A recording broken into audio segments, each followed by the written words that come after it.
받는 사람을 수찬자라고 합니다. 예, 수찬자.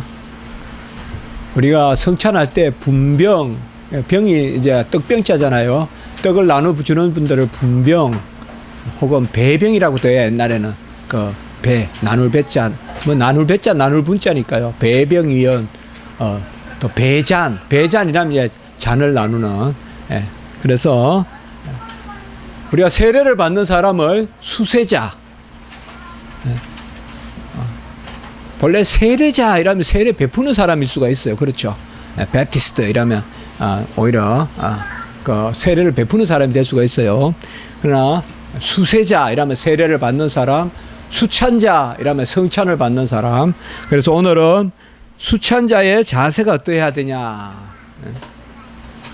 신앙고백서 29장 8조 그리고 대열이 171에서 172문 174에서 175문 이 사이에 있습니다. 그래서 제가 제 나름대로는 이거 참 머리를 많이 써서 신앙고백서 대열이 소열이 모아봅니다. 이렇게 한번 생각해 보세요. 로마 캐톨릭이나 루트란 같은 경우는 이미 사제가 축복 기도할 때 떡과 잔이 살과 피로 변해 있고 또 예수님의 살과 피가 어디나 있는데 여기 떡과 잔이 살과 피로 변한다는 것은 이제 로마 캐톨릭의 화채설이고요. 변화할 때 화자, 화채. 그리고 떡과 잔이 살과 피가 어디에나 있는데 잔에 붙어 있는 걸 먹는다. 그건 아주 잘못된 생각이거든요. 기독론이요. 떡과 살과 피는 예수님이 올라가셔서 보좌 우편에만 계시거든요. 지금. 그런데 그게 모든 것에 흩어져 있다고 생각하면서 붙어 있는 잔에 붙어 있는 걸 먹는다. 그러니까 공제 함께 있는 것을 먹는다. 이것도 잘못됐죠. 그래서 공제설 이런 경우는 이미 떡과 잔이 살과 피로 물체적으로 변했다고 생각하기 때문에 받는 사람들이 어떤 믿음이 있느냐, 성령으로 가운데 받느냐, 이런 게 큰 의미가 없어요.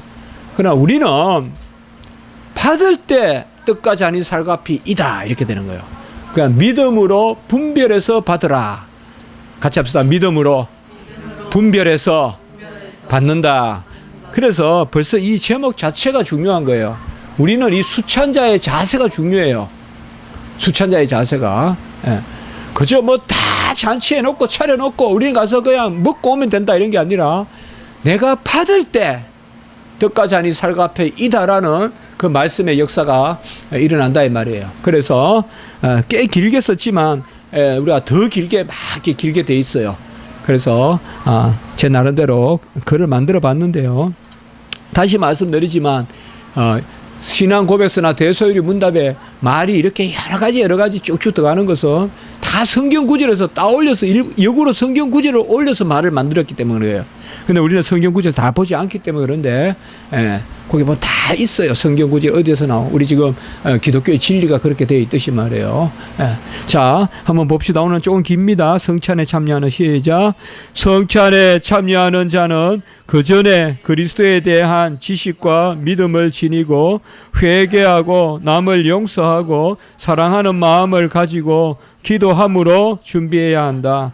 비록 자신이 그리스도 안에 있는지 성찬의 준비가 되어 있는지에 대한 의심이 있더라도 성찬은 믿음을 강화시켜 주기 때문에 오히려 이를 위하여 성찬에 참여할 의무가 있다.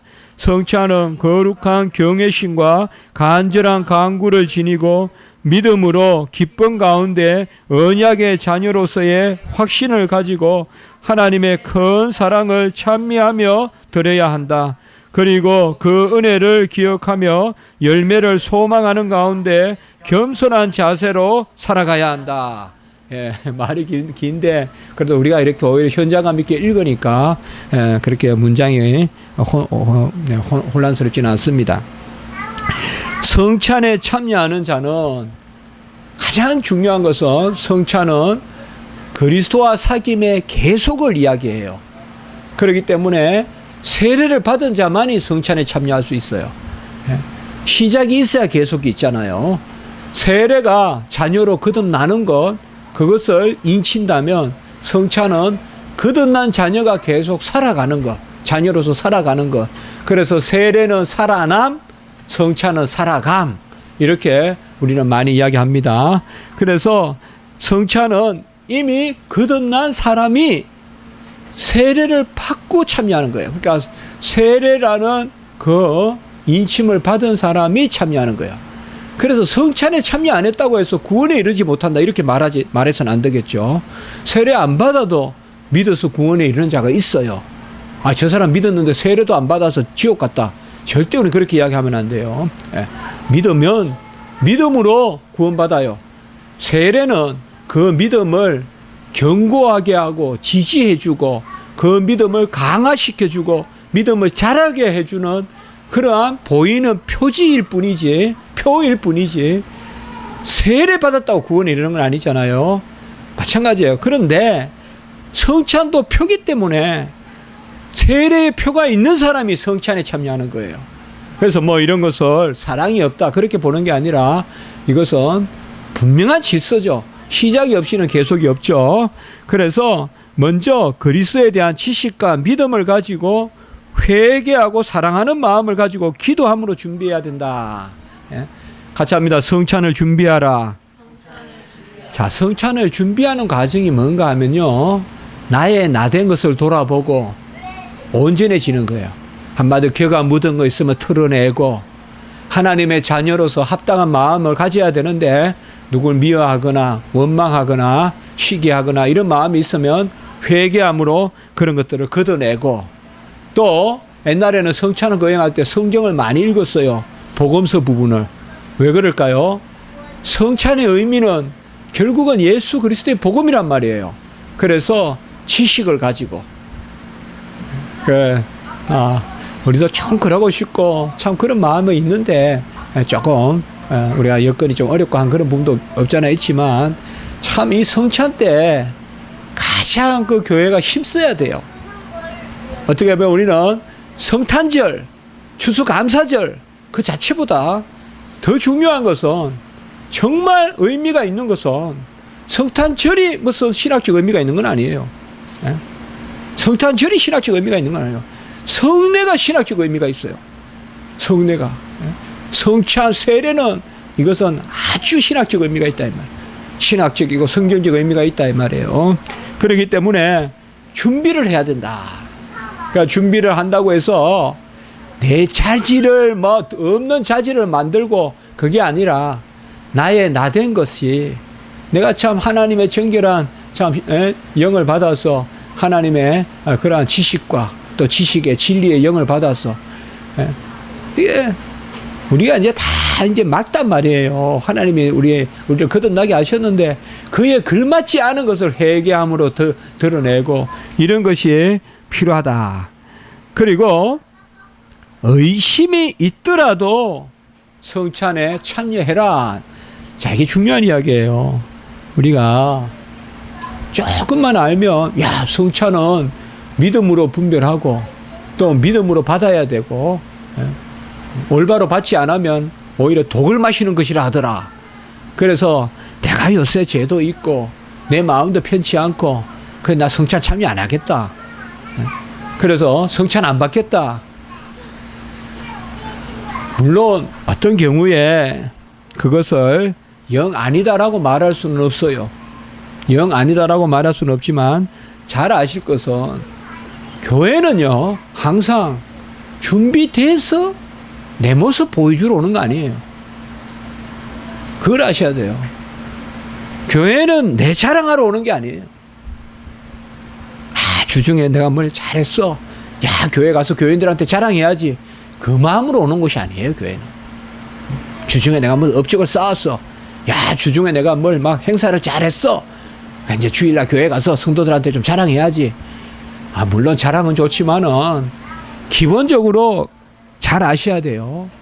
나는 요새 믿음이 그래서 의심하는 마음이 있어서 요새는 좀 예배 당분간 마음 좀 추스리고 예배 나올게요. 이거야말로 참 본말이 전도된 거예요. 앞뒤가 틀린 이야기예요. 예배 드리면서 회복되는 거지 회복되어서 예배 나온다? 이거는 위험한 생각이에요. 위험한 생각. 성찬도 마찬가지입니다. 공식적으로 권징, 교회에서 징계 절차가 있어서 어떤 죄로 말미암아 그러한 과정에 있거나 이럴 때는 자기 자신을 돌아보고 그 징계가 끝날 때까지 근신하면서 기다린다든지, 그래서 뭐 어떤 징계가 내려졌을 때 또 수찬 정지라든지 이런 게 있을 수 있어요. 성찬에 참여하지 못하게 한다든지. 그런 경우에 우리가 성찬에 참여하지 않는 거지. 뭐 내가 요새 믿음이 떨어져서 기도 생활 제대로 안 해, 말씀 제대로 안 봐, 그러니까 나는 성찬 참여 않겠다. 그건 아닙니다. 자, 이때도 그런 사람이 많았는가 봐요. 그러니까 여기에 이렇게 쓰고 있잖아요. 오히려 성찬을 통하여서 우리가 다시금 하나님 앞에서 참 우리가 이 성찬을 받을 때 눈물이 있고 또 찬미가 있거든요. 기쁨이 있고. 항상 회개가 그렇듯이 여기에 그 이야기하고 있습니다. 우리 십자가지기 성도님들은 이 성찬의 의미를 잘 아셔야 됩니다. 언제든 하나님은 언제나니까 불러서 너 언제나면 나에게 보여봐. 이런 건 없어요. 너 언제난 거 나에게 보여봐. 예배 때 보여봐. 성찬 때 보여봐. 그거 없어요. 왜 우리가 예배 때 꼭 회개하는 기도합니까? 회 중에 회개가 다 필요하니까 하는 거예요. 우리는 이 땅에서 완전하지 않기 때문에 일주간 죄 없이 살지 못하는 걸 알기 때문에 공예배 때, 목회 기도할 때 그때 회개를 한다고요. 그러면 야, 나는 요새 죄 안 지었어. 아니잖아요. 다 우리가 마음으로도 죄가 있고 연약함이 있어요.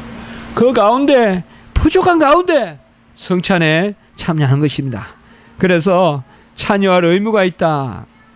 거룩한 경외심과 간절한 간구와 기쁨 가운데 언약의 자녀로서 확신을 가지고 하나님의 사랑을 찬미하며 드려야 된다.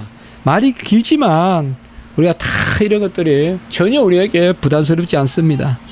경외감을 가지고 간절한 마음으로 믿음으로 기쁨으로 언약의 자녀로서 확신을 가지고, 세례와 성찬은 언약의 개념입니다. 예수 그리스도와 하나가 되는 그 언약의 자녀로서의, 그와 함께 자녀가 되고 상속자가 되는 그 언약의 자녀로서의 마음을 가지고 참여를 드려야 됩니다. 우리가 예배에 익숙해진다는 게 뭔가 압니까? 예배를 소망하고 예배가 뭔가 내 삶을 움직인다. 여러분, 우리 안에 감정이 있죠. 내가 모르는 감정이 있어서 우울하기도 하고 어떨 때는 내가 힘들기도 하고, 그러나 우리가 그런 것을 우리가 알듯이 예배에 대해서도 그 생각해야 돼요. 제가 조금 요새 이런 걸 좀 많이 배워요. 더 옛날보다. 예배 가면요, 생각지도 않았던 마음의 치유가 있고 내 마음에 어떤 즐거움이 있고요. 이거는 우리가 예배가 어떠해서가 아니라 하나님이 우리에게 참 예배를 우리가 드린다고 하지만, 제가 이번에 이제 총신대학교 목요일날 설교할 거 어제 8페이지 설교문 작성해 놨습니다. 밤에. 또 주중에 또 그렇고 해서 먼저 그렇게 설교를 작성해 놓으면 또 여러 번 볼 수도 있고요. 그때 제가 우리가 우리 자신을 드린다. 산제사, 영적 예배. 참 우리는 드린다 하니까 뭔가 내 쪽걸 이렇게 올려드리는 것 같아도, 예배는요 사실상 하나님의 행사예요. 하나님의 행사. 하나님이 하시는 일이에요. 아들의 이름으로 예배 드리잖아요. 우리가 예배는 우리가 누리는 거고요. 예배는 우리가 정말 하나님 앞에서 그 영광에 참여하는 거지, 우리가 뭐 이렇게 드린다, 물론 그런 개념이 아니에요. 내 속에 이렇게 빠져나가가지고 하나님께 옮겨가듯이, 그게 아닙니다. 성찬도 마찬가지입니다. 성찬이나 이럴 때 소망을 가지세요. 내가 정결하게 되고 내가 기쁨을 회복하고 내가 소망을 누리게 되고, 그래서 큰 사랑을 가지고 찬미하며 드려야 된다. 성찬에는 우리가 눈물이 있어요. 그러나 그 눈물은 그저 예수님의 죽으심만 바라보는 게 아니라 죽으심과 부활을 함께 바라봐야 된다. 제가 항상 그 이야기 합니다. 우리가 성찬은 그냥 십자가를 기념한다. 십자가를 생각하자. 뭐 그렇게 말하기 쉬운데 십자가에 죽으시고 살과 피를 쏟고 찢기고 해서 죽으시고 그분이 지금 살아나신 분이에요. 지금 그 몸을 지금 그 피를 우리가 먹고 마시는 거예요. 주님의 살과 피. 그 개념이에요. 그렇기 때문에 성찬은 꼭 죽음에만 머물러 있지 않고 죽음과 부활을 함께 우리가 바라보는 그 성찬이 되어야 됩니다. 그래서 찬미하며 드려야 된다. 그렇게 이야기합니다. 그리고 열매를 소망하라 라고 이렇게 말씀하고 있습니다. 주님의 살과 피가 우리의 양식이요 음료이기 때문에 그렇습니다. 어쩌로 우리 성도님들 오늘 오전에 말씀에 소망 가운데 즐거워하며 그렇게 말씀했는데 어쨌든 예배를 즐거워하시고 그저 그냥 막 예배는 즐겁다 그런 마음이 우리 안에 다 있어야 돼요. 예배는 그저 즐겁다. 저도 참 그게 참 요새 많이 있어요. 그냥 굳이 뭐 기도 안 해도 그들은 힘들거든요. 기도하기 정말 힘들 때가 있어요. 완전히 지칠 때가 기도할 시간이 될 때가 많잖아요. 다 지쳐서 이제 올라가서 자고 싶은데 기도해야지. 그러면 기도하러 가면 힘들거든요. 그러면 앉아 있으면 하나님 그냥 이게 기도예요. 그냥 어떨 때는 하나님 뭐 숨도 못 쉬겠어 힘들어서 하나님 하면 기도. 그럴 때는요 무릎을 꿇는 게 아니라 그냥 퍽 엎어지고 싶어요. 그냥 그럴 때가 있어요. 퍽 엎어지고 싶어요. 퍽 엎어지고 싶어요. 하나님은 우리가 기도할 때 예배 드릴 때 성례 참여할 때 잘 이루하시고 은혜를 베풀어 주세요. 이게 우리에게 즐거움이 안 되면요 다 바람난 사람같이 돼요. 우리가 세상의 것 쫓아다니다 보면 끝없이 만족이 안 되고 가지면 가질수록 더 궁하고 차려 입으면 차려 입을수록 더 초라하고 예수 그리스도의 예배와 기도와 성례와 이런 것들을 우리가 즐거워하고 예배 시간이 내게 기쁨이 됩니다. 그리고 성례를 통하여 하나님이 오늘 마지막 같이 열매를 맺게 해주십니다. 그런 삶의 중심이 예배, 성례, 기도 그런 것으로 우리가 자리매김할 때 우리의 삶이 반석과 같고 그런 터에는요 어디에 이끼가 나든지 어디에 싹이 나든지 어디에 열매가 맺든지 소산이 있어요. 소산이 있습니다. 막 큰일 하려고 해서 큰일 못합니다. 진리 가운데 오늘 아침에도 했잖아요. 우리 진리 가운데 시간이 필요하다. 시간을 섬기라. 시간을 섬기란 말은 아니에요. 주님을 섬겨야 되는데 칼빈은 그걸 그래 해석했다 그랬죠. 그대로 라틴어로 그래 이야기했죠. 꼭 시간이 필요합니다. 그래서 오늘 우리가 수찬자의 자세 잘 기억하시면서 세례 받았으니 평생 성찬 빠지는 일이 없도록 하시고 예배도 빠지는 일이 없도록 하시되 내 마음에 부침이 있다고 해서 어떨 때는 성찬 막 드리고 어떨 때는 빠지고 그렇게 하지 말고 언제나 오늘 말씀같이 성찬에 참여하여야 한다. 오히려 강화시켜 주기 때문에 그 순간 그 말씀을 꼭 새기면 좋겠어요. 행전 2장 42절 같이 읽습니다. 시작. 그들이 사도의 가르침을 받아서 서로 교제하고 떡을 떼며 오로지 기도하기를 힘쓰니라. 초대교회 이런 것을 애찬이다라고 해서 우리가 점심 때 밥 먹는 거 그건 애찬이라 그러고 이건 성찬이 아니다라고 이렇게 해석하는 사람도 있는데 굳이 그렇게 할 필요 없어요. 초대교회 떡을 떼며 이건 성찬이라 보시면 돼요. 그 다음에 고린도전서 11장 28절 시작. 사람이 자기를 살피고 그 후에야 이 떡을 먹고 이 잔을 마실지니 자기를 살피란 말이 오늘 봤던 말 전체라고 보면 돼요. 믿음으로 회개하고 말씀 읽고 기도하는 가운데 소망 가운데 그게 자기를 살피라는 것이에요. 자, 여러분 하나님 앞에서 아무 죄의식 갖고 그렇게 하지 마시고 하나님께 다 내어놓으시면 돼요. 자, 이제 오늘 오후에